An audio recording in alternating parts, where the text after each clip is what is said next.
రంగారెడ్డి. నేను మీకు ఇవాళ చంద్రగిరి ప్రజల జీవితాలను నాశనం చేసిన ఓ దోమ కథ చెప్పబోతున్నాను. ఇది మిగతా దోమలలాగా కాదు. మలేరియా, డెంగ్యూల ప్రజల ఆరోగ్యాన్ని మాత్రమే కాదు, వారి జీవితాలను కూడా నాశనం చేస్తుంది. ఇది దోమలన్నిటికీ రారాజు. మరియు ఇది ప్రస్తుతం చంద్రగిరిలో మాత్రమే ఉంది. దీనినే చెవిదోమ అంటారు. మన చంద్రగిరి ప్రజలు ఈ చెవిదోమ తెచ్చే అనర్థాలు తెలియక ఆహ్వానించారు.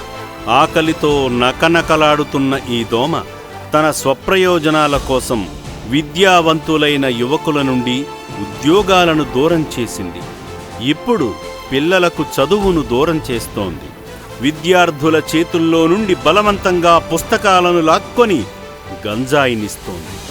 ఈ దోమ చంద్రగిరి ప్రజలు కష్టపడి సంపాదించుకున్న దాన్ని పన్ను రూపంలో పీల్చుకు తింటూ ప్రజలకు మాత్రం గోతులు పడ్డ రోడ్లను, మఠం భూముల ఆక్రమణలు, దుర్భరమైన డ్రైనేజీ వ్యవస్థను అందిస్తోంది. ఈ చెవిదోమ, దాని కుటుంబం చంద్రగిరి ప్రజలను పీల్చి పిప్పి చేస్తున్నాయి. ఇవి తాళలేక, ఉద్యోగ అవకాశాలు లేక ప్రజలు చంద్రగిరి నుండి వలస వెళ్ళిపోతున్నారు.